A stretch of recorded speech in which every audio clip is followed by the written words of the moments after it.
Hello and welcome. My name is Jason. Today I'm going to be talking about mindset and training. So, does your mindset affect training? Well, of course it does, but it also has limitations that we need to be aware of. Throughout the 20th and the 21st century, there has been a rise in these self-help gurus who will push this concept that we can achieve anything we want if we believe it enough. They do it through these books they sell and the seminars that they charge to speak at, which, of course, makes these people extremely wealthy. Which is very ironic when they're quick to discredit evidence-based products from Big Pharma whilst trying to sell you their, generally speaking, untested proprietary blended products. They'll use this tactic of discrediting pharmaceutical companies by claiming the industry is so big that they only care for money, as if this new self-help industry isn't worth over $10 billion in itself.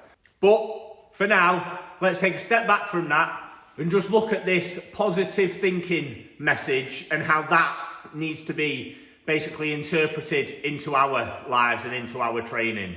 Let's take it away from fitness for a second and look at positive thinking in society. So too much positive thinking may be bad and have detrimental effects, as one study actually suggests that optimism in the bankers is what helped to cause the 2008 global market crash. So this isn't good. And then another study also found that being overly confident found politicians more likely, and then the public to get behind the politicians more likely to go to war. Because it's this it'll never happen to me mentality, which is bad. That's a bad side to the positive thinking. Having said this, it doesn't mean that people should be pessimistic all the time either. But even ancient philosophers did recognise the negative effects of this paradox of hedonism. The more you try and force and find happiness, the less you will find it. It is important to be doing things that make us happy, not just having this irrationally optimistic mindset. That this doesn't mean, though, that people shouldn't have positive thoughts. It just means that we need to be realistic with the thoughts.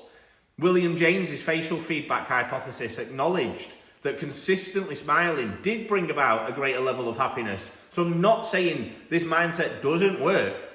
It's that it has to be realistic and put into action with a physical aspect, not just the mental side of things. So this is where we can see that the mindset does work, but there also needs to be physical action to just the positive thinking. We need to be putting things in action. So how does this affect our training then? Well, we need to actively work to put things in place that will help us to achieve our targets. So putting in place a training plan or tracking your dietary intake. Something as simple as that. You cannot simply think about changing and expect it to happen without any physical direction. We also need to not put ourselves under too much pressure either.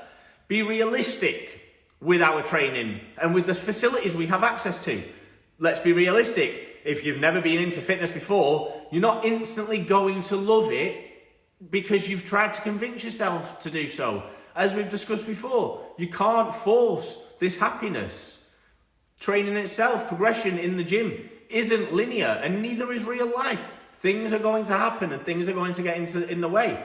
We don't need to have this go hard or go home mentality all the time. Yes, we need to push ourselves to achieve our targets, but we also need to not push ourselves over the edge that we give up completely.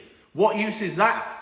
Then we're worse off. If you've missed a few sessions or overindulged in food, so what? It's gone, it's in the past. Move on, move forward.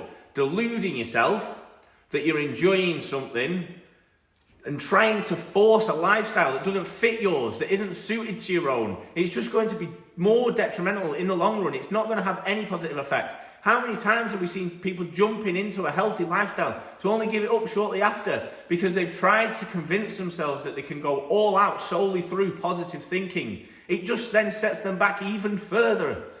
Again, I'm not saying people shouldn't think positively, but this ideal that by thinking positively you will somehow attract positive energy needs to be carefully implemented. It is more important to think realistically and set in place achievable targets. Don't allow these new age gurus to make you feel guilty for having human expressions and emotions and wanting to eat normal foods. It's about tracking the progression, moderation, and gradually building it further and further forward, not trying to create this image of health where we're forcing it and our health, our mental health, is then lacking and falling behind it's no use, and it's never going to last. Longevity, moderation is the key, guys. Human emotions are normal. We are humans. Stop trying to force happiness where it isn't there. Yes, think positively, but we need to also not delude ourselves. Set realistic goals that we can achieve in the gym. Set realistic targets for our dietary gains. Again, there is no point giving ourselves a diet that's got foods that we can't cook or can't even pronounce. We've never tasted these things in our life. We're not going to last on that diet. It's got to be able to be fitted into our life. Just because some magic self-help guru is telling you to think positively and that will enlighten the world and that we'll all come together through that. It's a great ideal, do not get me wrong, but it's not humans. Humans aren't like that. We have emotions. We are meant to feel our emotions. That is all part of being a human. Anyway, good luck, guys. Stay safe. Be safe with your training and set realistic targets. Good luck.